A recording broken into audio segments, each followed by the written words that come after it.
Hello, everyone. Welcome to Random Encounter 293 or 293. My name is John O'Logan, and I am stalled on Final Fantasy Rebirth.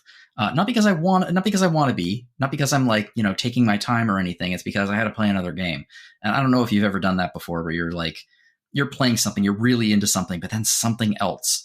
You need to do something else. Like in my case, there's another game I need to review for the site. So I'm like, oh no, I need to stop it just when it's getting good. And I finished the game now, and I'm having a little bit of trouble getting back into Final Fantasy VII Rebirth, and I don't know why.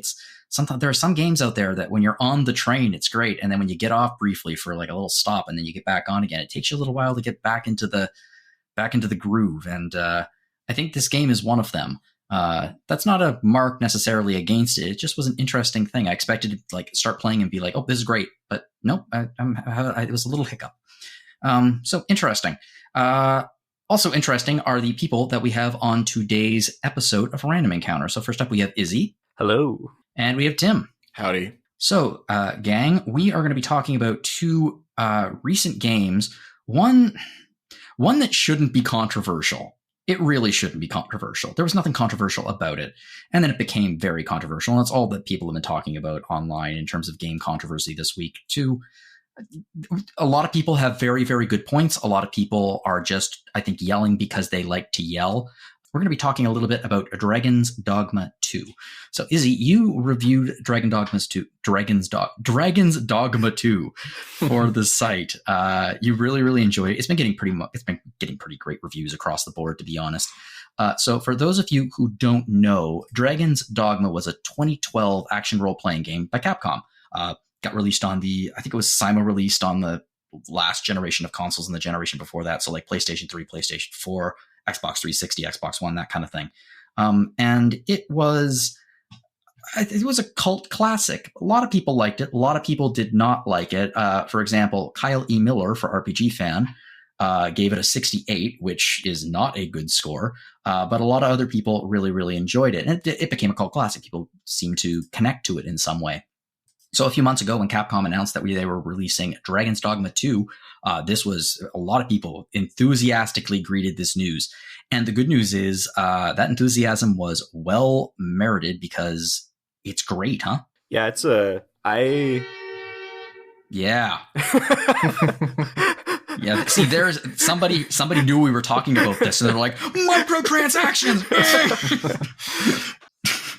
So I'm one of those people that thought the original Dragon's Dogma was a great game. Probably, if I was to rate it, maybe an 80. I always really liked it, but it, is kind of janky, strange experience.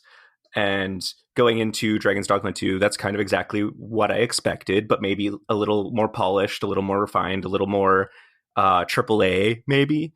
But what I got instead was a weird as hell game that's just as weird as the original, and in many of the same ways, and some of its own ways, and that's a large part of what makes it great. I should also mention that an expanded version of this game was released called Dark Arisen the following year, which had a bit more story. And let's see here, Rob Steinman gave it a 60. Yikes! Damn. We do not like this game here at RPG Fan, but we do like Dragon's Dogma 2. Apparently.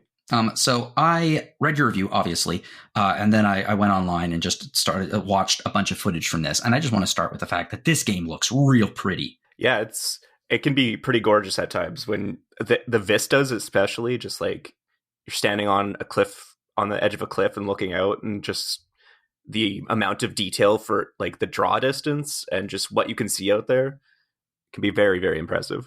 Yeah, I mean, compared to, I in terms of landscape simulator, beautiful landscape simulator, Breath of the Wild, Tears of the Kingdom has always rated very highly for me. But this is a much more, realistic view of the horizon, and it's beautiful. And monsters look great too. Your characters look good. This is a real pretty game. Yeah, it's definitely impressive, and it's interesting to see. It is gorgeous, but then that the jankiness creeps in sometimes, where you're like, oh, this is really, really pretty, and then a monster comes in and they're clipping through the hillside, and then another monster falls off a cliff without even moving, and Okay, so there is a level of jank there that will hopefully be patched out of the game over time. So what are we looking at here? It looks like, yes, there is a very specific world with its own mythology and lore, but it does look like a pretty traditional fantasy world. Let's put it that way. Totally. There is a lot of feeling when playing this game that you're going on like the fantasy adventure of your like childhood dreams. The overall plot is apparently very similar to the plot of Dragon's Dogma, from what I've heard. Yeah, there's a lot of similarity there. Like it in a lot of ways feels like they're making the same game again, but how they wanted to make it in the first place. And I think they've mentioned as such during interviews. So it's kind of there are a lot of similarities there. There are a lot of things that are different. But it kind of works as both a sequel and a reimagining, I would say. I read somewhere, I think it was IGN, that they compared it to Evil Dead and Evil Dead 2, Sam Raimi's first two Evil Dead movies, where the second one is kind of like a half remake, half sequel. And that seems to be a bit what they're trying to do here, apparently successfully, though. Yeah, that's not a bad comparison. And I think that they've put out a product here where, as much as I like the first game, I would never expect someone to play that game before playing this one. Like, go ahead, go straight to Dragon's Dogma 2. It'll give you everything you want from either game. So this isn't so much a direct sequel in terms of mechanics. It's much more of a just play it. Like, to the point where they didn't even need to put a 2 after it. Technically speaking, they could have just called it Dragon's Dogma, and it would have been fine. They totally could have done that. If they just did a full reboot. It's actually impressive that they put a 2 after it. I wonder why marketing-wise they did that. It is interesting. Maybe to cash in on the cult classicness of the original. But It does seem very much like it is a modern AAA open world RPG. Right. It's an interesting thing to like try and explain, is how, yes, it is a modern AAA open world RPG, but it does things so differently in so many ways from the games that we're used to playing that we call open world and then we call RPGs, that that doesn't really describe it to someone. What I think, based on your review and what I've seen online, one of the biggest differences it feels is the number of systems that are in this game and the way that the systems interact with each other.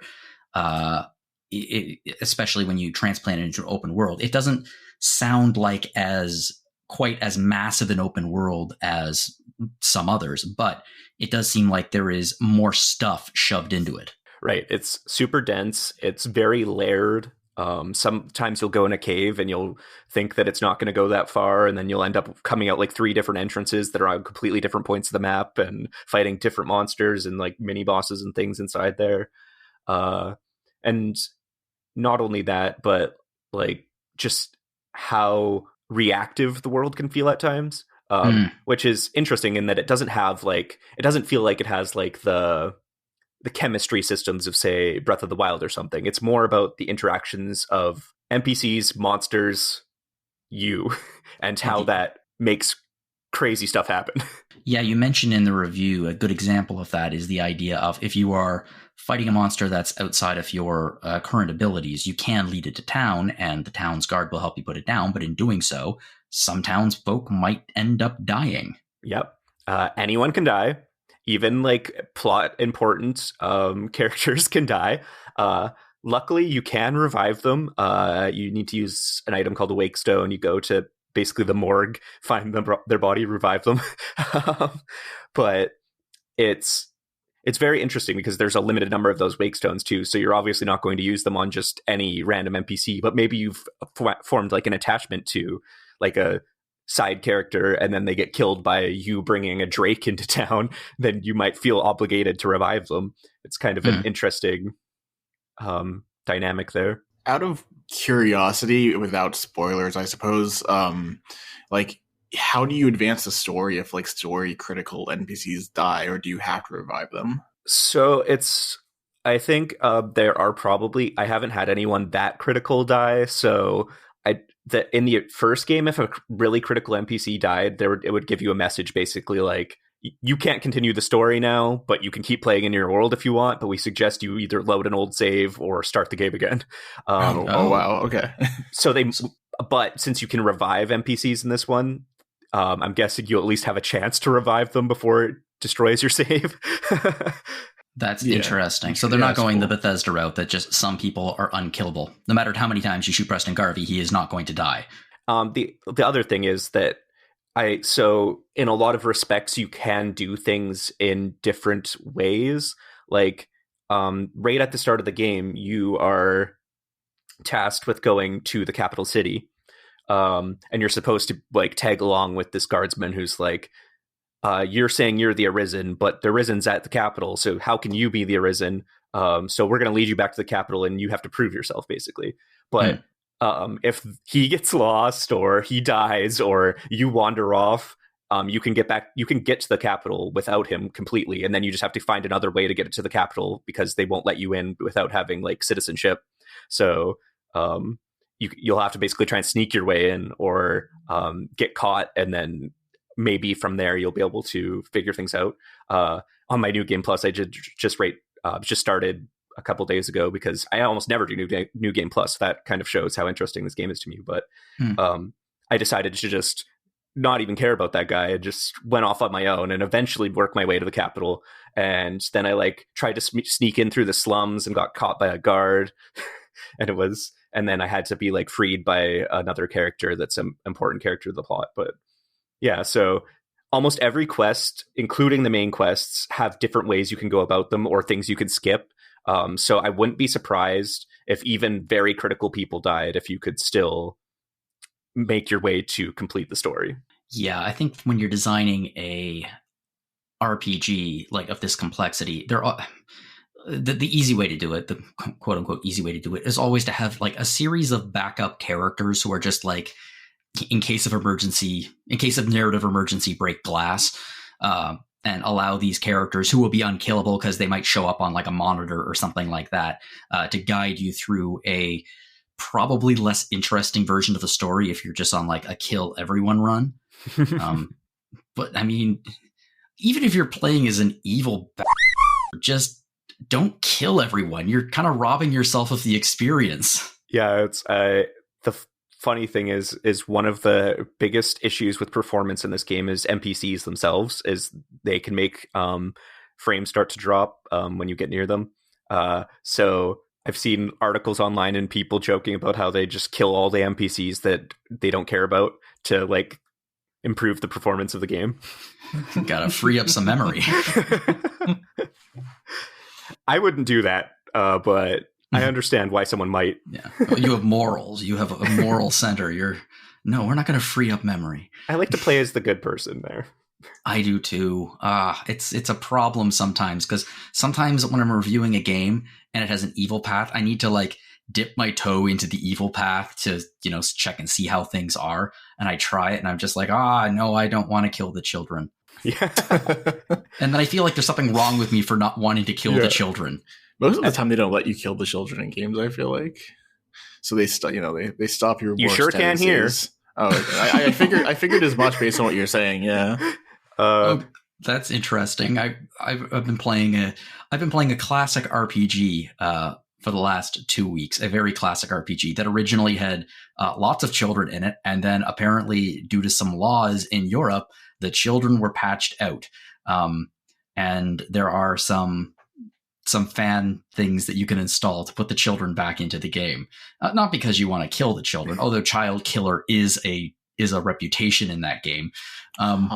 So it sounds like they have really flung the doors open to you can be whatever type of character you want to be. Yeah, totally. And there's not like some score in the background of, oh, you're evil or good or anything like that. It's you just react how you want to react to situations. And sometimes how you react might not have the consequences you expected, but it's not necessarily in the same way of, say, The Witcher, where almost everything you do makes things worse than if you just hadn't shown up in the first place. It's more like there are times where you're like, was there anything I could have done, or would that have always ended badly? But there is also times where you actually can do the good thing. You can actually help people.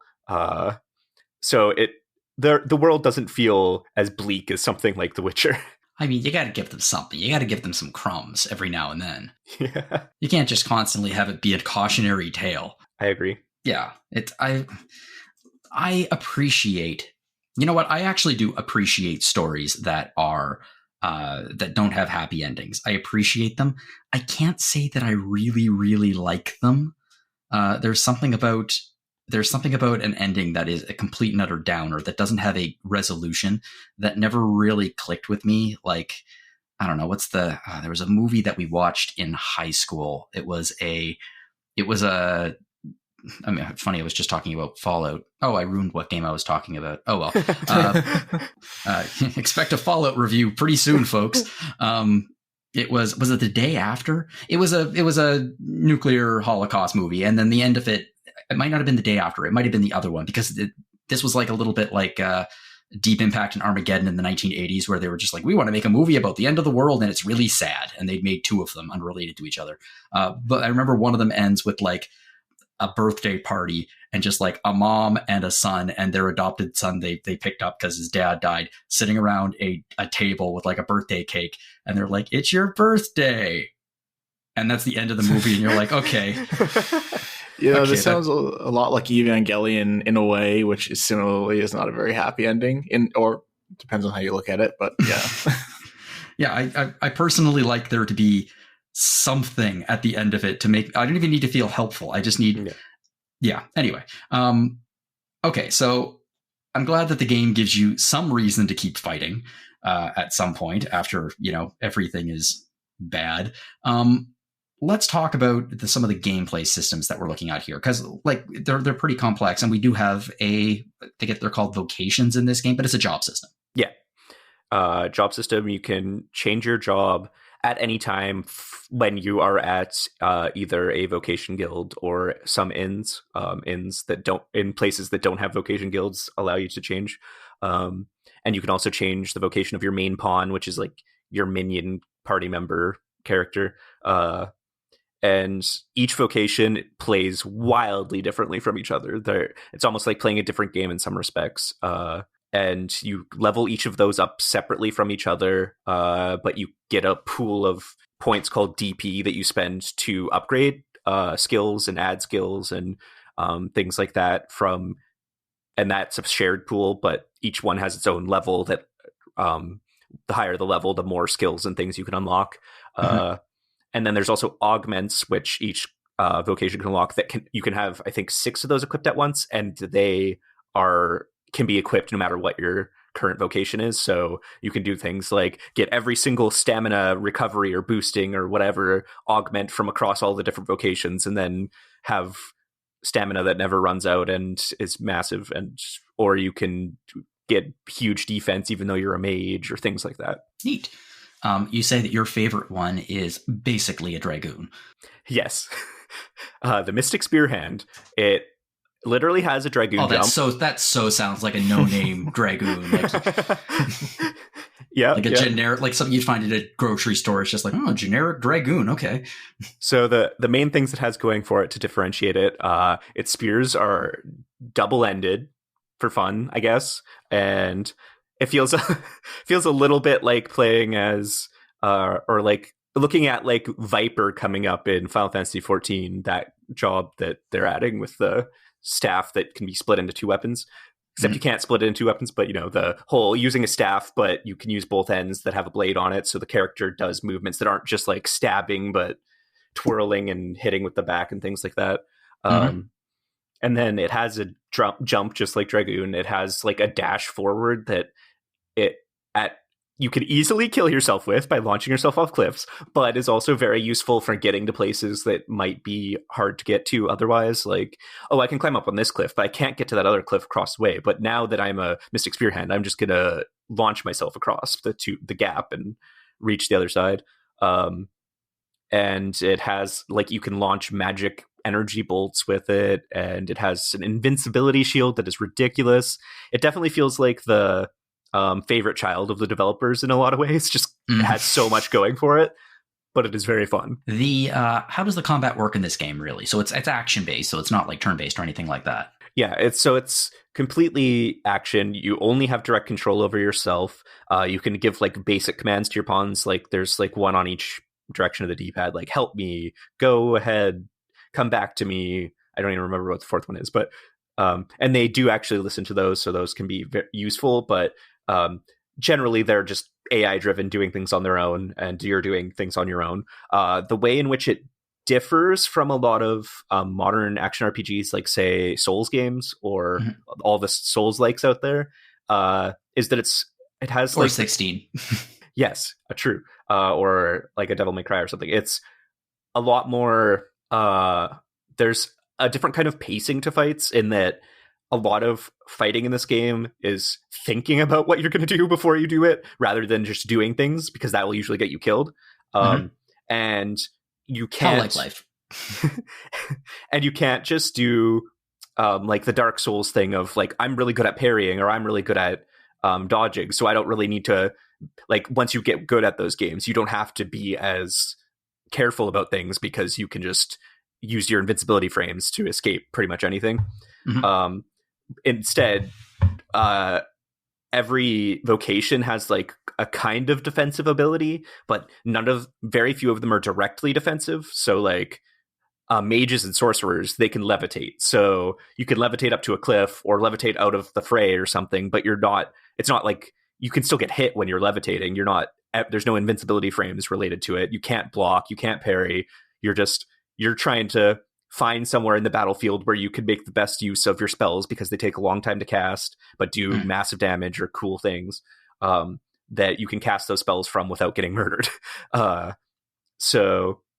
like the Mystic Spear Hand, like I said, has an invincibility shield, which I do feel like is too good, but it still takes, like, you have to not be being attacked to cast it. You have to, and it takes a little bit of time. So like someone might knock you out of using it, and it uses up some stamina. So kind of, there's a bit of balance there. I do still think it's too strong, and then like a fighter has a shield and they can block with their shield, and the thief can roll like a Dark Souls character, but they're the only one that can. Archers like are pretty mobile, but like, and they attack from far, but they don't have any direct defensive action really. They can like kick their opponents back away from them, but if it's a big monster, you're not going to knock it over with a kick. So there ends up being, when your defensive options in combat are often positional almost. It's you're thinking tactics. You're thinking, how do I not get killed by this?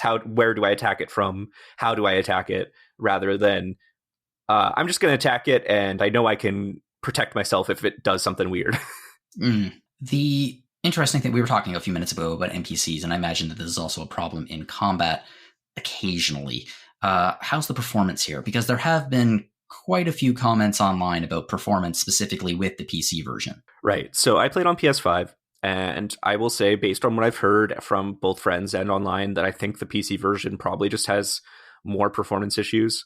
I mean, that's almost always the case. Yeah. But it might be to a pretty big degree here. So while the PS5, it has uncapped frame rate. I think they're doing a patch where you have the option to do capped at 30. But I would say most of the time it's pretty stable. NPCs do the weird thing sometimes. Sometimes there's a bit of ghosting when you like spin this camera really fast or something. But overall, performance isn't that bad. But there are times like, and I've been through like huge boss battles with like no major performance hiccups or anything. But there's just some times where suddenly the game just starts getting real sluggish. And sometimes that like is for reasons that you're like, oh, okay, this makes sense. Like you decide to have a party of all sorcerers who all cast giant magic spells, and you're fighting a boss. Then of course, when there's like 4 blizzards on the screen and the boss is launching like lightning from the sky, it's not that surprising that it starts to get sluggish. But other times you're like doing just some regular battle against just like a mob of like orcs or something, and suddenly you're in a slideshow and you don't really know why. But I would say like the vast majority of my time with the game, I wasn't noticing any big issues with performance. But I will say I'm not a person that's generally particularly bothered by performance issues. Like unless it's something that's actually like making the gameplay hard, I rarely am bothered by it. And in this case, there was not really times where it affected the gameplay for me. Yeah, I'm a little bit the same way, where it'll be a little bit of annoyance, but eventually I'll adapt. My only problem is when it's so poorly optimized, it crashes, or something happens that actually like stops the experience dead. Right. And I have a great deal of, sympathy is the wrong word, understanding to an extent. Developers, when they are developing for the PlayStation 5 or the Xbox, obviously every single Xbox or PlayStation 5, at least until the Pro is released, is the same damn thing. So it's a lot easier to optimize than when you're dealing with a PC version that people are going to be installing on AMD cards, are going to be installing on NVIDIA cards, ranging from anywhere from probably a 1080 to a 490. There's so much with different amounts of RAM, and there's a lot of balls in the air. My sympathy vanishes when they release it anyway, even though they know that it's going to be horribly optimized. But I mean, clearly it's a problem, and that's going to be a problem for years, as long as people are still buying the stupid things, even though they have poor performance, to the point where I would be almost understanding for more delays on PC versions if it means that you got a better overall experience. I agree. I would, at this point in time, based on what I've seen from both myself and other people, I would probably recommend playing on console for now, but it does, like, Capcom's already released statements about patches they plan and things, so hopefully those are quick. Hopefully those are quick, and hopefully people still want to play it by the time they get those. That's a great thing about ChatGPT. You can turn out those apologetic statements to placate your Reddit users in like 2 seconds. It's fantastic. Speaking of that, let's dive into something that I don't really care to talk about too much, just because it's so goddamn annoying. Microtransactions. So microtransactions are a way of life in certain genres of video game. For example, mobile. If you play mobile games that are not like Apple Arcade, you are almost certainly going to be running into microtransactions. And I'm not even talking about some of the scammier ones. I just mean, like, in general, it seems to be an established practice in mobile games that you can sell little boosts or things like that, and people will in fact buy them. The traditional argument is that, yeah, but mobile games don't cost you $70+. So this is a full price single player game, and there are some rather scummy looking microtransactions in it, including like microtransactions to enable fast travel or to change your character's appearance or things like that. Now, later it came out that there are items in this game that allows you to do many of these things, but it's still a little weird, but not unprecedented, because Capcom's been doing it for many of their games lately. What do you think, Izzy? Right. So at the risk of sounding like a corporate shill here, which I do not want to, because I 100% am against having these microtransactions in a full price single player game, I do get the vibe from the kind of DLC that Capcom games end up having, that it's kind of like a mandate for the suits at the top, and the developers try and make it as unneeded as possible. So to that degree, I think that is the case here as well. Some of the things on paper look worse than they are, like the fast travel you mentioned. So how fast travel works in Dragon's Dogma 2, there is two main types of fast travel. There's ox carts, which are basically just in cities. You can hire an ox cart to take you to a nearby city. The ox cart might get attacked while you're on the road. If it does, you'll have to defend it. If you fail to defend it, it might get destroyed, and then you'll have to walk. But most of the time, it's a pretty quick way to get between two cities without any repercussions. And it's just in-game gold, really cheap. The other thing there's these things called fairy stones and port crystals. So a port crystal, there's one near each of the main settlements in the game that's just always there. You just have to find it and interact with it, and then you can use fairy stones to teleport to those. You also can find 10 port crystals in the game that you can place anywhere you want, and then you can move those at any time. You have to actually go to them physically and pick them up and move them somewhere else, but you can move those, and they basically are let you create your own fast travel points. With the microtransactions, super weird. You can buy one single port crystal, but that you can then place in the world and add yourself an extra fast travel point. But it's not actually extra because you can only have a max of 10 in the world, and there are 10 in the game. So if you buy that microtransaction, you could end up with 11 and only be able to put 10. So it's okay. And yeah, you only can buy one. I do it's a weird, and it feels bad because someone's getting tricked into buying that, but it's also like, if once you know about it, there's no reason to ever buy it. And then the other thing is the character appearance changes, which I can understand sounding more annoying, and it is frustrating to a degree because you can buy those in game, but currently, and they're not that expensive or anything. They're easy to get. You can find them at any town, but you can only buy 2 of them per save file currently. And then you can buy, I think, just one extra one through microtransactions. Now, one of the things they've promised in their upcoming patch is to increase that from 2 to 99. Yeah. So, and I know, like, for a lot of people, they like to change their character a lot. But for me, that just is like the character I started the game with is the character I want to finish the game with. So it's not going to affect me, but I know it's going to bother some people. So hopefully once they have that patch and it's at 99, no one will be complaining about it, because that's a ridiculous amount of times during one playthrough. And like upon New Game Plus, you also get to change your appearance if you want. Yeah. My thought about this is that I think that it is scummy, and I think it is just a reality of the game's business as it currently exists. Yeah. And unfortunately, I don't think that there's going to be any movement and these controversies and people getting angry about it on the internet. It doesn't work, like, simply because people still buy the stupid games. And we have since Horse Armor, so. Exactly. So as horrible as it is, this is just going to continue until eventually they reach a point where, no, we rebel, and then they back off, I don't know, 50%, and then keep going again in the future. You kind of like, if they keep them around this point, is it scummy? Yes. Is it that big of a deal? No. It's where if they go past this kind of thing, which some games definitely do, and it's more a matter of, is this going past this going to become a common thing? Because that's when it becomes more of a concern to me. Like when it's just like kind of pointless things that maybe like are scummy because they'll convince some people to spend money on them, but are not actually something that affects the gameplay of the game. I don't want to say I'm fine with that, because I'm not really, but I don't care enough for it to be an issue to me.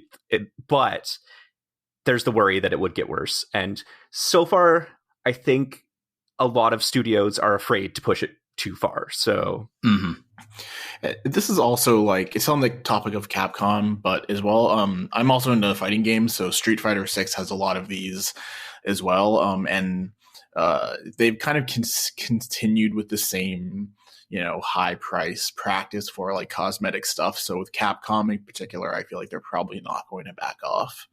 I'd be very surprised if they did. Also, I kind of feel like gamers right now, or like all of us, are just being like oblivious parents, where we're like, I would expect this kind of thing from Ubisoft, Capcom, but from you, and it's like, no, they're equally bad. Yeah, like your only hope is you have developers who do the kind of thing where they try and not make it actually affect the game, even if they're told they have to implement them. And to be fair, that's what your overall score is based off of. Your score is based off of the experience that you get when you play the game, if you don't buy a single microtransaction. And that's a pretty good score. Right. Totally. Yeah. So I'm really, really glad you enjoyed this game, because this is the kind of thing, it's nice when cult classics get follow-ups that don't just live up to the original, but maybe even push it slightly more into the mainstream. And it seems like this game certainly is, because it's very, very popular right now. Yeah, I agree. I'm quite pleased with the reception it's gotten overall, despite any controversies or stuff. But most people who've actually played it and haven't had to deal with PC issues seem to be greatly enjoying it. And to me, it feels like a balance of, yes, the game is that much better than the original, but also I think we're in a place where people were more ready for a game that's this esoteric and weird because of things like Souls and Baldur's Gate 3 and games that play by their own rules. It was just a little bit ahead of its time. In some ways, yes. Yes. Well, before we move on, I just wish to say that the 1983 post-apocalyptic film that I watched was called Testament.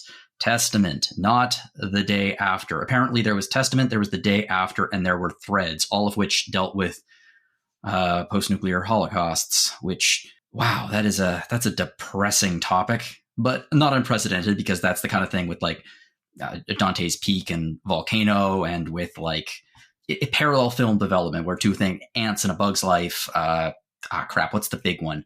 The asteroid movies, Deep Impact and Armageddon. People just kind of do the same films with slightly different points of view, which is kind of a cool thing when it happens. Anyway, Testament, real depressing ending. Specifically, I wish to say, here's how it ends.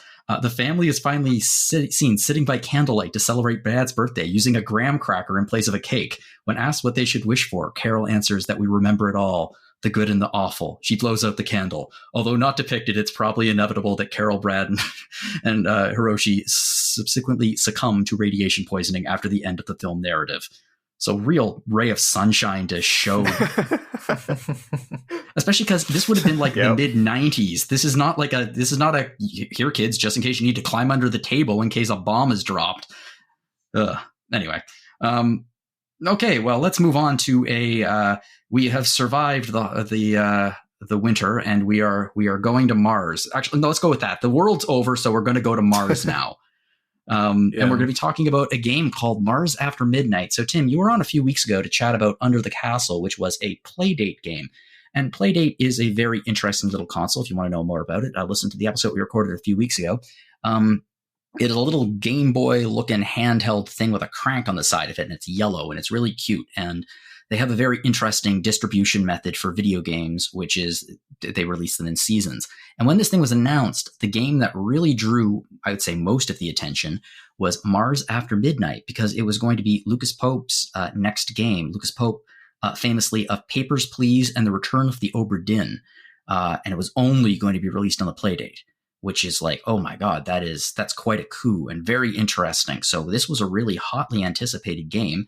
It got released, and I'd say it's probably the highest profile game released to date, wouldn't you say? Yeah, definitely. In fact, I could just see it being the highest profile game released, and that's not just because of, not anything against the console, but just because, like, this is very much a console for indie devs, and he kind of got in, took a very long time to make a game that is what it is, but ultimately is extremely polished and could easily have come out on another platform with this level of polish, but you're not going to see this very often. So it's kind of funny to be back to back here talking about Playdate games, but I think this one in particular, as you're saying, really had a lot of buzz, especially because, these days, now that we're kind of past the seasonal model, they now have a catalog, and the catalog allows people to buy, whatever curated games that Panic, the publisher of Playdate,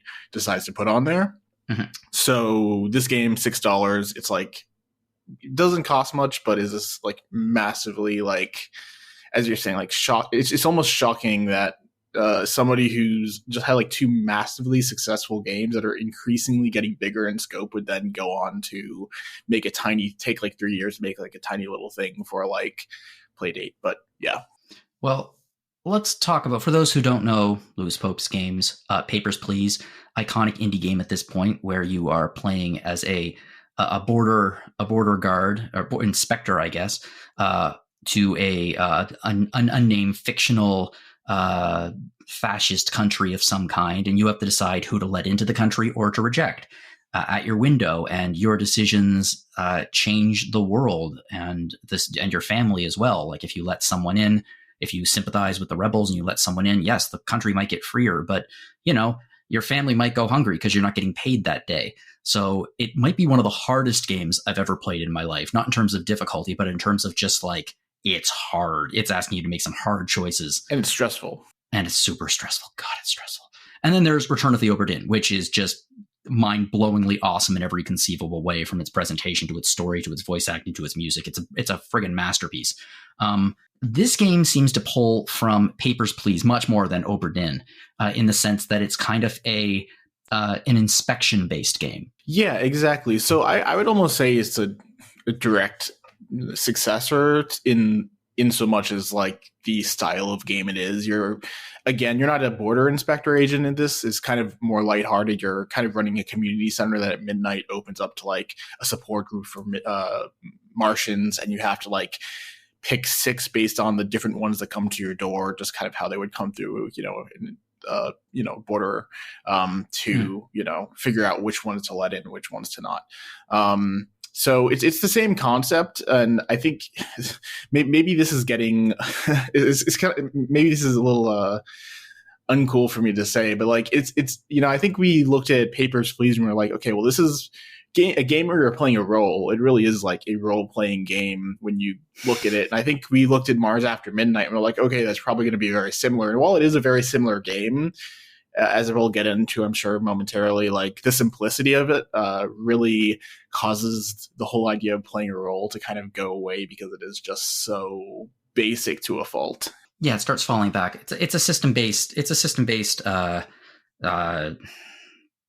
adventure game, I would argue, more than anything. Yeah, I would say so. Now, very different from what you'd expect to see from a lot of indie games. This game really does fall on Lucas Pope's, I would say, unique aesthetic, which is different in every single game, but there's something similar about it in terms of its simplicity. And I think visually speaking, Mars After Midnight is a perfect match for his particular visual style, which is certainly with Obra Dinn was 1-bit, no colors. In this case, it is also no colors. It's white, black, grayscale. So that's a real good fit for what he does. Oh yeah, definitely. I think on top of that, I think there's also the fact that like you get a similar aura from his games because he, is one of the developers who does the art, who does the sound, who does the, game design, the programming. He's an auteur. Yeah, exactly. So like everything you're getting from him, I mean, I'm sure there may be some collaborators here and there, but really on this, the credits are just him. So he did everything, and with his past work, I'm not sure what Obra did, but for Papers, Please, I'm pretty sure it was all him too. So, so there's definitely like a through line there as well. Though I will say, both Obra Dinn and Papers, Please are very serious, sometimes harrowing games. This one's very lighthearted, and not that that's a bad thing at all. In fact, I think it's actually very interesting that he's impressive that he's able to do both things. In so much as like the tone of the game, he does it very well. So yeah, he seems like the kind of developer that would make a game for the console, for the specific console, the platform, rather than try to make it fit. In this particular case, this feels like a game that is very specifically designed for the Playdate. I don't think that we're going to be seeing a port of this to PC or to the Switch or anything like that. It feels like it was made for this system, and it was made for kind of this short. It's a handheld. It's a not even a Switch style or a Steam Deck style handheld. It's a handheld in the style of a classic Game Boy. And for that, I might be wrong because I'm obviously not in his head, but I feel like this would be he wants that lighter tone because it reflects the console that it's on. Yeah, I think that's absolutely the case. I also think that, like I was mentioning earlier, there's like a very indie type of thing, type of scene around this handheld, and that scene very much brews these more lighthearted games. So it's also just kind of fits into the tone of what's being made for this platform. There's very little made for this platform that's like super serious. It's a lot of them are either fun mini games or stories that are kind of like cheeky and whatnot. So again, like he definitely both in story and in gameplay created something with this in mind. It's interesting because Papers, Please, kind of the fun thing about that game is when you're playing on a PC, you basically have like a desk laid out in front of you, and you have to like sort through all these documents to try to check them against, immigration papers and whatnot. And it becomes a whole mess, but it's the feeling of actually having to, manually go through all those things in that kind of space aesthetically that works. they did port it to iOS, and the game's still pretty great there, but it loses that.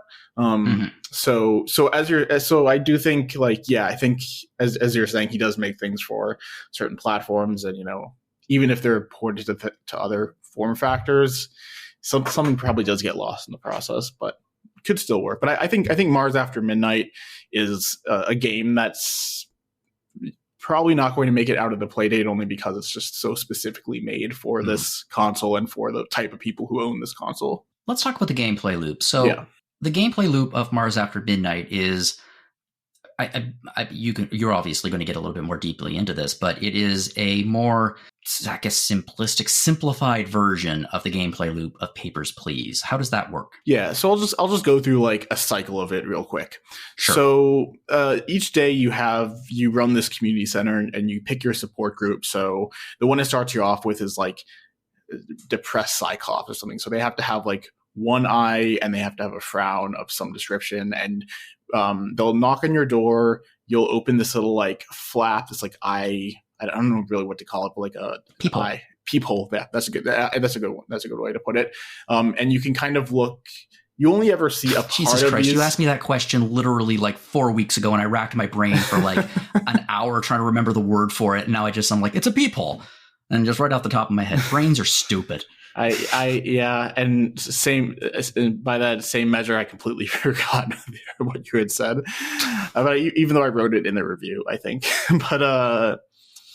But yeah, so there are like all these really cool, unique Martian designs, which is a big highlight of the game. And you're able to only see a portion of it at any time. You can kind of look up, down, left, right through this peephole to kind of see the different aspects of these creatures. And I guess for this example I'm giving, you're looking at specific like traits of the creature to then let them in or not. So if they have both those traits, then you say, okay, you let them in. If not, you close the shutter with the crank and the next person comes up. Mm-hmm. If you let them in, there's then this kind of little mini game that goes on where you have to like, how do I describe this?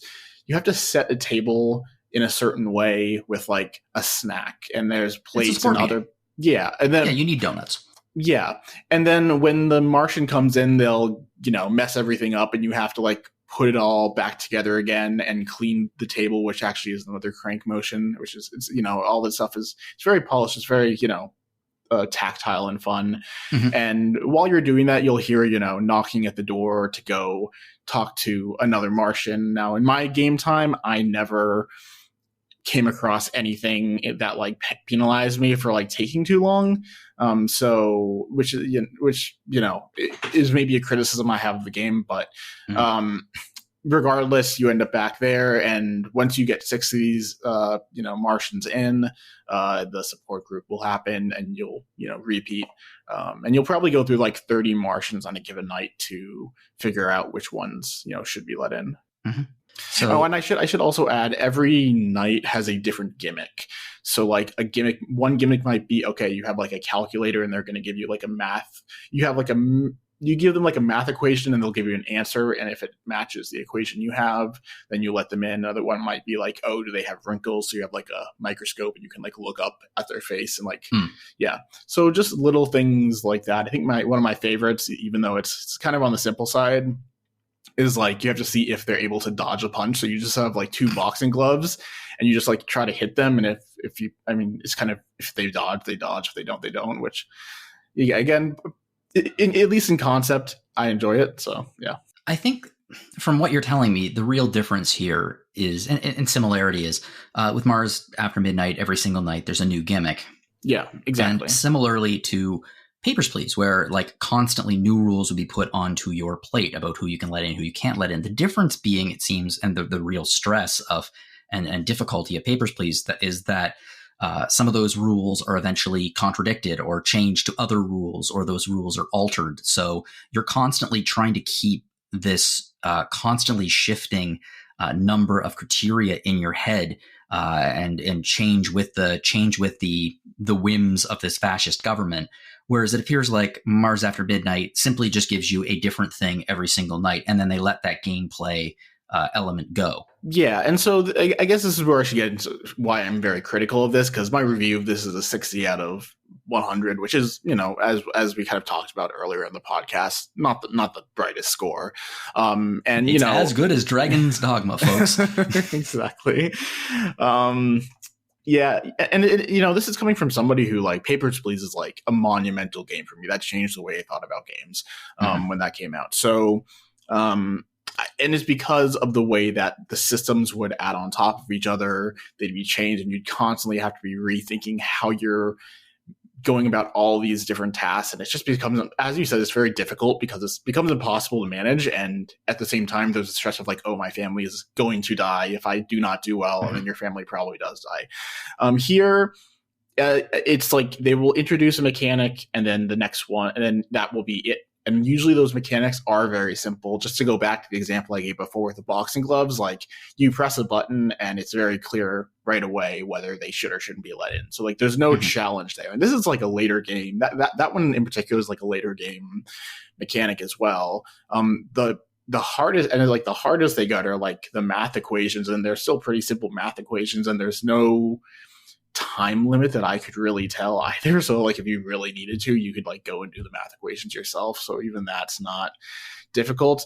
It's unfortunate because you can see, I think there's a lot of variety, but there's very little depth. And I think you can see where he could have, thought a little bit bigger here, because I think he looked at this and thought, okay, Playdate is a small thing for bite-sized sessions, so like let me make like a kind of simple, fun thing. But I think he took it a little too simple. Instead, he could have like had us do check for multiple different things, which is kind of what Papers, Please does.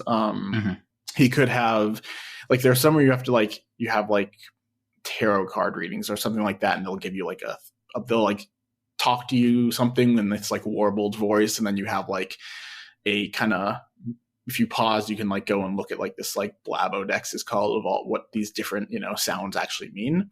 And there's so like those like systems are in place to like have multiple things going on at once, but it never really happens. And the one other thing I kind of want to note as well is I noted that the Martian designs are one of the best parts of the game.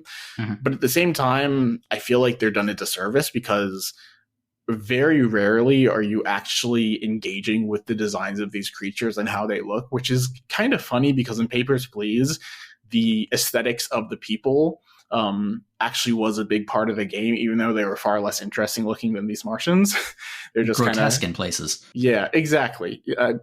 Yes. So to put it to put it PG. So yeah. It sounds like they didn't. It sounds like they didn't quite, or like Lucas. I say they. It sounds like Lucas Pope didn't quite land the. I don't want to boil every game down to Mario, but like the classic Mario thing of introduce a mechanic, refine the mechanic, give a variation on the mechanic, give a final test on the mechanic, kind of gameplay loop. Whereas here, it just seems like he introduces these really interesting ideas and then just drops them without really developing them or bringing them in later. And that seems like a bit of a waste in a lot of ways. Yeah, or definitely. as you say, missed opportunities. Yeah. Actually, one other missed opportunity I want to talk about that is also underdeveloped, I think, is, the story is told without any exposition, but there's a lot of cute little cutscenes that will happen between the, different shifts and whatnot. And that can maybe happen during, but the main like goal is something that's like impossible to get to and is eventually just given to you. And it just feels like there's not much satisfaction in actually getting to the end story wise. Even though it's not a complex story, it would have been a cute, fun one if it didn't feel like the agency was just completely taken out of it. And I just feel like, again, like this is something Lucas Pope has always done very well, is being able to tell his stories. Unconventional ways too. Oh, exactly. I mean, and this is maybe a little less unconventional, but still unconventional enough. I'll say this, and I didn't put this in the review for obvious reasons, but it's just kind of my speculation, is that, this game for the Playdate community is a big deal. And I think, I've seen mixed reactions. A lot of people do really like it. And I've seen a lot of people who would agree with my opinion on it as well. But at the end of the day, I have to imagine that Lucas Pope is probably working on another project as well. And this is, we said it took him a long time to make this. I'm sure he is working on another big game, and this was kind of a side thing for him. So I don't really want to play this as like, oh, he's lost his touch. I think just for him, this was not a priority. That's completely, I have nothing to back that up, and that he hasn't, announced anything else. Not, but you would assume that after Obra Dinn, he would be working on the next big thing, and this is clearly was never meant to be that. Well, Tim, there's also the other possibility, and again, obviously no inside knowledge here or anything, but as someone who used to do creative work for a living, there are unfortunately times where you come up with an idea that you really, really like, and it's a really good idea, and you start writing it, and you are about midway through, and then you're going, oh, this isn't quite working the way I wanted it to, but you're already in so deep, so you keep writing and you finish it, and by then you already have a deal in place, or you have people who are looking forward to reading it, or you might, there are basically, you're on a fast moving platform and you can't get off, and the more you work on it, the more momentum it gets. I don't know if that's the case here, but it does seem like this game lacks the same focus as his previous two titles. I don't think that means that he's lost his touch. It just could mean that this was a game that he had an idea for it. He started working on it. He started developing it. And it just never really came into focus in the same way as his other titles. It happens sometimes. Yeah, and like if you look at his devlogs, a lot of the stuff he talked about was like, oh, here's how I'm making these like modulated voices. And like, again, like the presentation of this game, even how it controls and everything, is all very polished. And there, there are a lot of actually interesting ideas that he has on display here. So I think he probably had a lot of fun making it. And, again, I don't want to speculate too much because I really don't know. That's just I think at the end of the day, I think it's $6. It's not a bad time. It's just that as a critic, it doesn't really come together. But for somebody who wants like something that's going to last them 3, maybe 4 hours at most, and just will probably put a smile on their face here and there, I think it is like a good pickup. But from the perspective of like a critic, like it's not quite up to par for him. Yeah. Well, I mean, we're critics, but we're also fans. It's right there in the name. Yeah. And when something like this happens, when something like this comes out, and it doesn't live up to expectations in a way that feels not just critically, but like objectively, like this is interesting. This isn't quite what the previous things. It does create a sense of curiosity in us, and we start asking ourselves questions like, wait, why didn't this come together in a way that the other games did? I don't think that's weird at all. And I don't think it's uncharitable either. Like it seems like it's a perfectly cute little game for a console that has a lot of cute little games. I think that's a good way to put it. Yeah. But, at the same time, like, I do think there are games that I felt are more substantive on this platform. And it's a little disappointing to me, I guess, also that the kind of marquee game, at least for now, of the platform, at least for me, doesn't live up to what some other games have been able to achieve on it. But anyway, at the end of the day, I'm still really looking forward to whatever he has next. And so hopefully we won't need to wait too long for it. Yeah. Okay. Well, before we wrap this thing up, I wanted to bring up a discussion question with you both. This is based on a couple of days ago, actually, for not just a couple of days ago, a few weeks now, there have been significant rumors that Microsoft is going to be releasing a portable console in the very near future. Apparently it almost got released, like it was really hinted it was coming a couple of days ago. And I found this very interesting because up until the Switch, it always seemed like the dynamic was that the flagship console was going to be a stationary console in the living room, and then there might be a handheld console that supports it. But then Nintendo Switch came out, and it really showed the potentials of a hybrid console, which is one you can take around with you and you can play on, but then you can plug it into a TV and play it as a stationary console. And since then, of course, the Steam Deck came out, and the just countless Steam Deck clones at this point. And Sony recently released the PlayStation Portal remote player that allows you to stream your games to this handheld console like thing. It looks like a Switch and someone's glued a PlayStation controller on either side of it. So it does seem like the way of the future is going to be handhelds, maybe, hybrid handhelds. So my question for both of you is, I'm just curious, do you personally prefer a handheld gaming experience, or do you prefer a more traditional standalone living room console, and why? And where do you think the industry is heading in the future? So it's an interesting question. I previously, through much of my childhood, portable gaming was kind of my main platform. And that was mostly due to the fact that portable consoles were cheaper and I could have my own, while the consoles were kind of the family's console or my older brother's console or that kind of thing. So yes, I played on console, but I got to have like my Game Boy and that was mine. And I could play that at night when people thought I was supposed to be sleeping and things like that. So I've always loved portable consoles. I've always been a big fan of them and liked what they do. And I mean, I have a Steam Deck. I really like my Steam Deck, but I would say there is still something holding both the Switch and the Steam Deck and potentially future hybrid more consoles back to me. And it's kind of just so for the Switch, for example, I love its promise. But I have had more issues with that console than any console since the Xbox 360.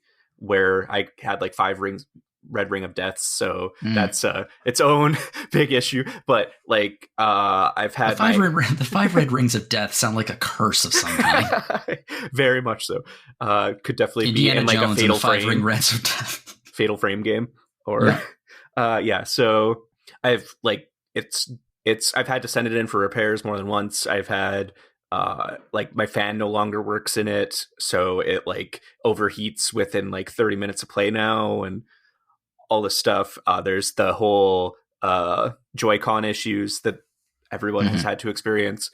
It just feels like for the Switch, the quality wasn't always quite there, and I love what they were trying to do, and I feel like there is a chance that, for me at least, Switch 2 might hit it out of the park. We'll see what they end up doing. Wait, did you just call it you called the Switch 2? I honestly, for a second, thought you called it the Switch U. And I'd be like, that would be the funniest thing they could ever do. Oh, gosh. But like, and then you have something like the Steam Deck and all those, like the Legion Go and all these PC handhelds that, while super cool, and I love my Steam Deck and I use it all the time, you still have like all of the issues that PC has, but then it's not quite as simple to like troubleshoot things and fix things. And so with something like Steam Deck, you don't know if a game is going to run perfectly or not at all, or that kind of thing, until you're really playing it. Even games that say they're verified sometimes don't actually work. So I think the state we're at with portable gaming right now is very exciting, but also kind of worrying at the same time. And I'm interested to see what Microsoft might bring to it. If they can make a really nice polished console that has Game Pass, I think that could actually sell. Like, I've seen a lot of people say, what can an Xbox offer that Steam Deck doesn't already? And they can offer a console that every single game works and runs well, and potentially is also just a nice piece of hardware. We'll see. And I have kind of the same hopes for the Switch 2, and we'll see what comes there. And like any future iterations of the Steam Deck, like Valve is trying harder. Like, they're constantly updating things. So while there are always the issues to be had and things, they are clearly all in on the Steam Deck. So I don't know. I feel like portable gaming potentially has a pretty bright future. And that excites me, because for a while I thought we might not have portable gaming at all anymore, other than like phones. So that's cool. It's more a matter of, does that promise actually get realized or not? Yeah. I guess I come from a similar place as Izzy, actually, that I come from like a handheld background as a kid as well. I really grew up in like the Nintendo handheld. So even going back to like the original Game Boy up until, a 3DS, I was on board for all of that. I actually got my start as a writer in 2009, writing about mobile games. So that, again, more like handheld stuff. I think in the early 2010s, I'd say. Actually, I got kind of into PC stuff, but quickly, like when I got a couch, was like, oh, it's great to like sit down and like play things on my TV. So I think as time goes on, I prefer to play like the bigger games on my TV, even if there is an option to like play it handheld and Switch, like Tears of the Kingdom, let's say. Like I'd prefer to play that on my TV just because I feel like I'm getting a more cinematic experience that way, I guess. And I feel like I've, invested in like that setup to like enjoy games, in that capacity. But at the same time, so I guess I've more gravitated towards, couch playing. But I think handhelds are actually the future in some way, and that people want to be able to play their games wherever. I think, especially we're talking about RPGs, here as well. Like, the turn-based RPGs are like great on handhelds, obviously. And, Switch has done very well for those types of games, I think. So I don't think Nintendo's going to change course. I think Nintendo's never going to change course. Hopefully not, because it would be a bad business choice for them. I mean, they have, they have like the model, and frankly, like most people don't even notice performance issues because they're not as invested in games. They're just playing a couple things a year, and they probably own like a Switch and they're happy with that. So I think in so much as where the money is coming in, I think, a lot of that is in this like these hybrid consoles. Does Steam Deck have a dock? I'm actually not sure. Pretty sure you can hook it up to a TV. Yeah, I don't know if there's an official dock, but you can hook it up to a TV. But then if you're plugging it into a TV, especially if it's like 1440p or 4K, more than likely, you're also going to be pushing a lot more pixels. Yeah, that is an issue with the Switch too. Though 1080p to 4K isn't so bad. It's more the 720p like UI that's a little rough. Yeah, I mean, I guess with Microsoft, it really seems like their model, at least if they had their way about it, is to put, Game Pass on as many things as possible. So to have, I would almost find it kind of strange for them to make their own handheld, because I would think they would want to put Game Pass on other people's handheld. They would want to have, a Game Pass app on Android, iOS. I know there's a lot of laws, that may prevent that right now, but like, they're breaking them. You can hear them in the background. Yeah. They're coming for them. Microsoft's coming to get me. It's funny because the last podcast we did, none of this happened. It's cool. Yeah. Anyway, so I think I don't know where I left off, but basically, yeah, I think Game Pass, Microsoft's. I think what Microsoft wants to do is like propagate Game Pass to other things. So I just think having their own handhelds is not really going to work, especially because the Xbox really hasn't sold very well, and I think that brand is never really going to come back, if we're just being honest. And that's nothing against Xbox at all. I have an Xbox as well, and I enjoy it when I play it, but I just don't think that brand will ever be competing with Nintendo and Sony again. So, I think. Again, I'm curious, but I just inherently find it to be a strange move. I would think more they'd be like, let's put Game Pass on Steam Deck, and like promote that and try to get more people to buy. I don't know, maybe not more people to buy Steam Decks, but you know what I mean. Like try to get out in that way. Yeah. Do y'all remember the rumors when we were talking next gen, the series, and there was a rumor that in Japan they would sell them as the Sega Series X or whatever. Do you remember that? And I was just thinking, like, what if that for their handheld, instead of Xbox, they got another name to attach to there? Time for the Wonder Swan to come back. I mean, wouldn't it be amazing? It would make me extremely happy if completely out of nowhere Sega announced a portable console called the Dreamcast 2, and just everyone's just lost their collective shit. For me, I mean, when I was a kid, I was I moved between my Nintendo console and my handheld Nintendo console, the Game Boy, and I played a lot of PC games.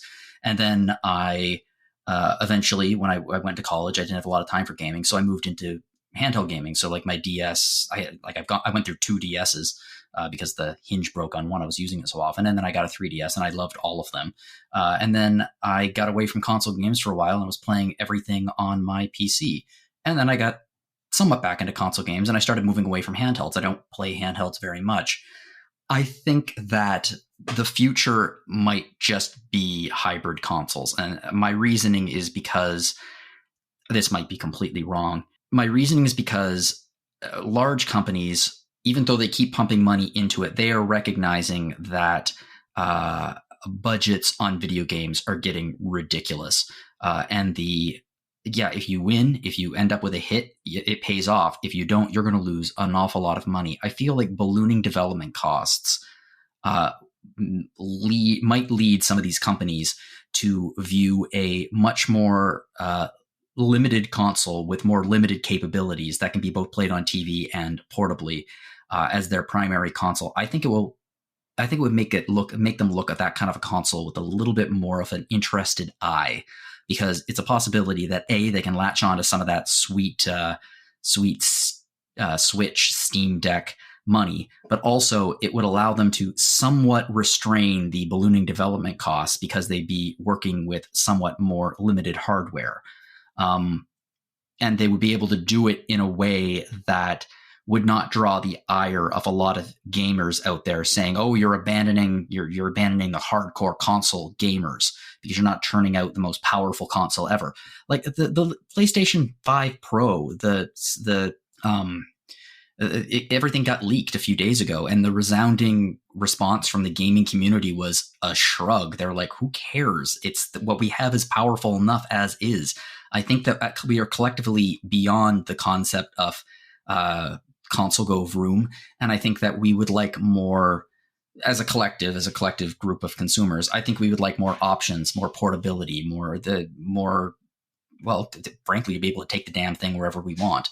And I think that's why hybrid consoles are probably going to be the future, at least for the time being. Yeah, I mean, also on top of that, like the PlayStation Portal seems to have been selling very well. And while I haven't used one, I don't personally see, I've used both Microsoft and Sony's like streaming service, however you would call it, before, and it always, it's very laggy, even within my own network.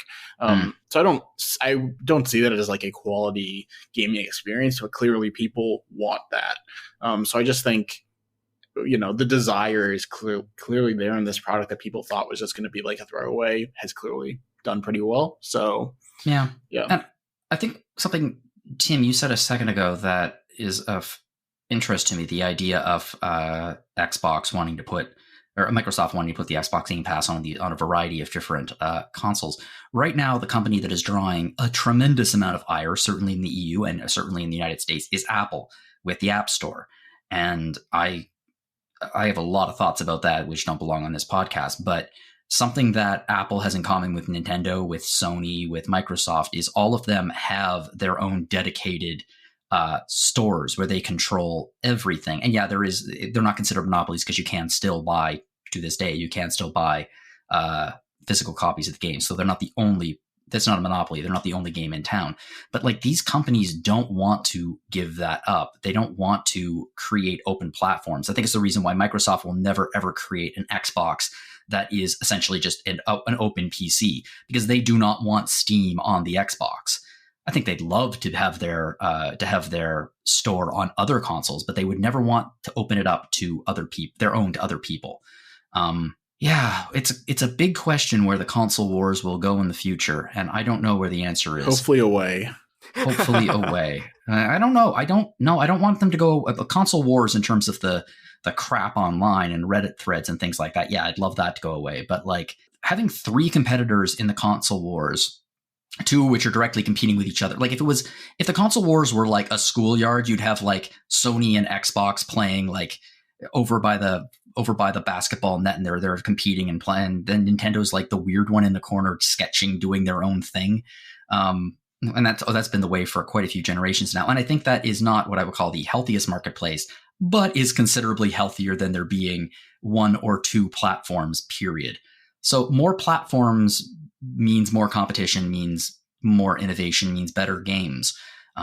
So the console wars, in theory, I like. The console wars rhetoric, I hate. You're trying to say like you don't want a monopoly with one or two systems. You like the competition. No, and there never will be. Yeah. Like, I mean, there's always going to, like, Nintendo isn't going anywhere. Nintendo is, even if they have to back up, they're doing fine. Especially even if their next console is another Wii U level flop, I think they're going to be just fine. Yeah. I mean, they just made all the money from Switch, so yeah. Microsoft could be in trouble if the next console is a flop, and Sony's doing fine. I think it will be though. Like I don't think the Xbox brand can ever be as strong as it was, and I'm skeptical it can be close to where Sony is at this point. I just kind of think people are set in where they are because that's where I think they're locked in ecosystems. Yeah, Phil Spencer said something along the lines of like the previous generation, the Xbox One, PS4 generation was like the worst generation to lose because that's where people really got locked in and built their digital libraries.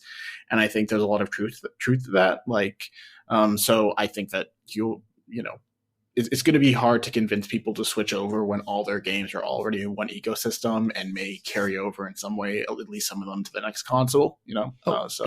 It's a huge advantage, but I also don't think it's insurmountable. You just need two things. One, three things, I guess.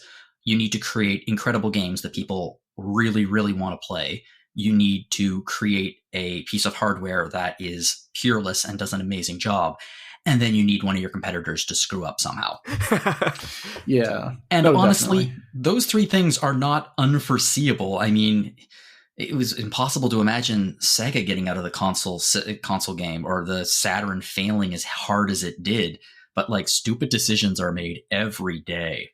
I mean, if Nintendo somehow flops their next console and then Microsoft comes in with a better portable, there's a chance there. Yeah, like absolutely. I wouldn't say that I would have high expectations for a Microsoft portable otherwise, though I'm curious about it. But like, if it's the best closed ecosystem in town, it might have a better chance.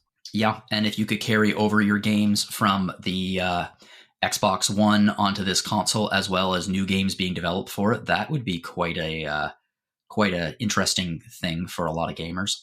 Anyway, we gotta leave this here because we have to leave because it's getting a little late and we run a little long talking about this. But I would like to thank both of you very, very much for coming on and talking about your respective games and certainly delivering the reviews for those who are curious. The links to those reviews are going to be in the show notes, or you could just visit rpgfan.com and check them out. If you're looking for a way to support us here at RPG Fan, we've opened up a store. You can find it at www.rpgfan.com/shop. The thing I'd like to draw your attention to among our coffee mugs and t-shirts and things like that is our collaboration with Hyperplay RPG, which is the RPG Fan review card collection. And it is a showcase of nearly 300 of our review cards, as you can see on Instagram.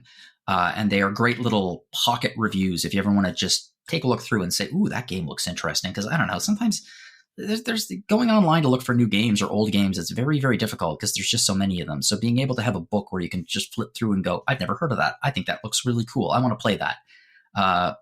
Genuinely a invaluable resource.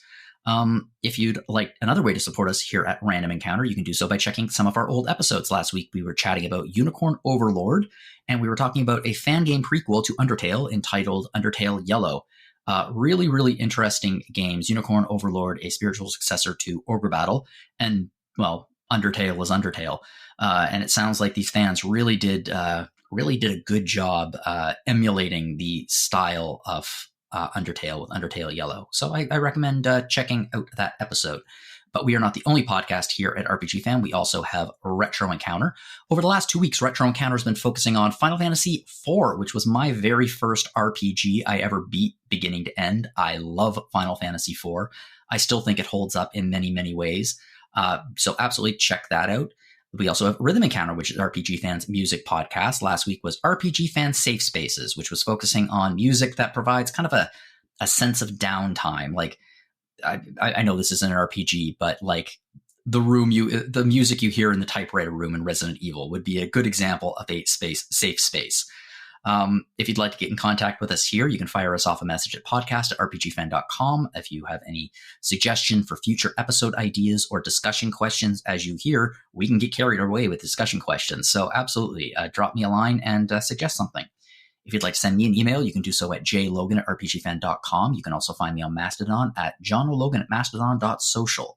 I am not the only person on here with an online presence. Izzy, where can we find you online? I continue to avoid social media, but if you are, I tend to be told or notice when people comment on my things on RPG Fan socials. So that's probably the easiest way to catch my attention. You could also just message Jono instead. I'm sure he'd get it to me.